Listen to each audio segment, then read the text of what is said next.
Bonjour Estelle, aujourd'hui on explore ensemble des leçons business assez concrètes. Oui, tiré d'expériences très variées, c'est ça, hein. Exactement. D'une source qui est passée de la vente sur les marchés à la tête d'une entreprise. On va essayer de voir comment des principes, parfois tout simples, observés sur le terrain, peuvent vraiment avoir un impact. D'accord. Des pépites de sagesse pratique, en quelque sorte. C'est l'idée. Allez, on se lance là-dedans. Alors, première leçon que la source met vraiment en avant, Mhm. c'est cette idée de toujours essayer de surlivrer, de donner un peu plus que prévu. Ah oui, Ça lui vient d'une anecdote du marché, tu vois, un vendeur qui donnait quelques légumes un peu abîmés en plus. au bon client, j'imagine. Voilà, c'est ça, pour que la valeur perçue soit plus forte que le prix. Et elle l'a refait ça plus tard d'ailleurs dans ses séminaires. Comment ça se passe?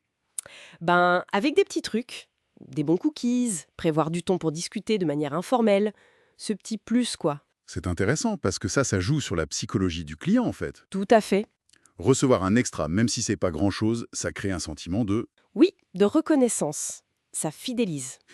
Hmm. Ce n'est pas forcément une question de perdre de l'argent, mais juste de montrer une attention. C'est ça.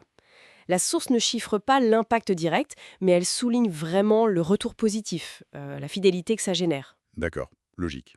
Et ça nous conduit, assez naturellement, à la deuxième leçon. Qui est? L'importance de valider l'émotion d'un client quand il est mécontent. Ah, le fameux client pas content. Voilà.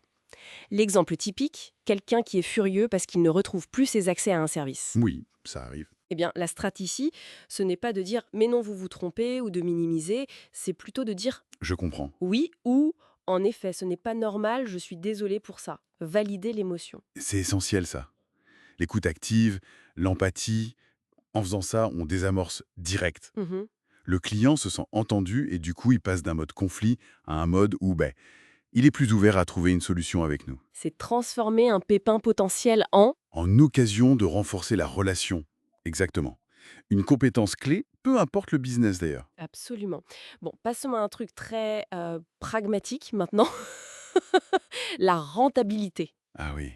Digital contre physique, c'est ça? C'est ça. La source insiste sur une différence qui est fondamentale. Un produit digital, genre une formation en ligne, un e-book, Oui. ça a des coûts de structure, de réplication qui sont quasi nuls, comparé à un produit physique où tu as le stock, la logistique. Bien sûr, les coûts fixes sont pas les mêmes. Et l'exemple chiffré est parlant. Pour un produit vendu 30 euros, la marge peut être de 25 euros en digital, Ah ouais? contre peut-être 10 ou 12 euros seulement pour un produit physique au même prix. C'est énorme comme écart. Et stratégiquement, ça change tout. Ben oui. Surtout si on démarre avec peu de capital. Le digital, ça permet de scaler, d'augmenter les ventes sans que les coûts explosent. Oui, la fameuse scalabilité. Le risque financier est aussi plus contenu en général. Ça pèse direct sur le choix du business model, c'est clair. Logique. Quatrième point, on revient un peu à l'humain, le bien-être et la reconnaissance des employés. Important aussi. La source raconte son expérience dans une entreprise où bah, le travail bien fait passait inaperçu. Résultat, Démotivation générale, j'imagine. exactement. Et elle oppose ça à l'idée toute simple mais puissante qu'un compliment sincère, un bravo pour ce travail, ça peut pousser les gens à donner le meilleur d'eux-mêmes, voire plus. C'est fou comme un simple merci ou bon boulot peut avoir un impact. Carrément. Et ça va au-delà du faire plaisir, ça touche l'engagement, la rétention des équipes et au final la productivité de l'entreprise. Bien sûr, reconnaître la personne derrière la tâche. C'est ça qui crée l'envie de s'investir. On sous-estime souvent ça. C'est vrai. Cinquième leçon, alors là, ça peut paraître un peu à contre-courant aujourd'hui. Ah bon? Dis-moi. C'est ne pas forcer la vente. Ah oui. Dans un monde saturé de marketing, justement. L'idée, c'est qu'un bon produit, un produit qui apporte une vraie valeur ajoutée, il se vendra plus naturellement. Hmm. Sans avoir besoin de matraquer les gens avec de la pub agressive en permanence. Ça peut même finir par agacer, en fait. Oui, je vois l'idée. C'est trouver l'équilibre, j'imagine. C'est ça. Les qualités, la valeur intrinsèque du produit, ça construit une réputation, une confiance. Ça attire les clients organiquement. Exactement. Le marketing vient au soutien, bien sûr, mais il ne peut pas sauver un produit médiocre sur le long terme. Et forcer la main, ça peut même abîmer cette confiance. Tout à fait d'accord. La demande qui vient de la satisfaction client, elle est plus solide. C'est certain. Et enfin, sixième et dernière leçon, que je trouve assez maligne. Oui, Identifier les besoins connexes du client. les besoins connexes, c'est-à-dire. Encore un exemple qui vient du marché.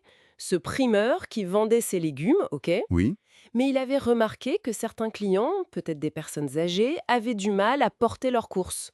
Du coup, il a proposé un service de livraison. Ouais, d'accord. Malin, en effet. Il ne vendait plus que des légumes, il résolvait un autre problème lié au premier. C'est une excellente illustration de l'innovation centrée client, ça. Mhm. Regarder au-delà de la transaction de base pour comprendre tout le parcours du client, ses difficultés.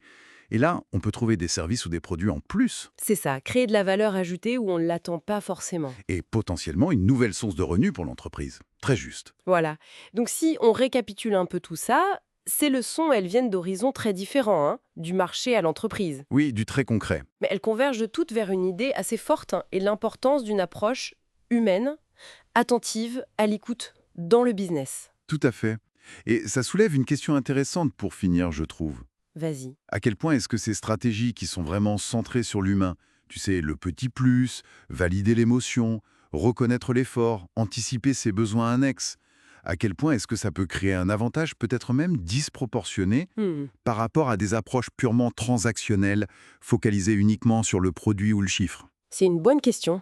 Ouais, ça interroge sur le poids réel du relationnel dans la réussite d'une affaire au fond. Une piste de réflexion.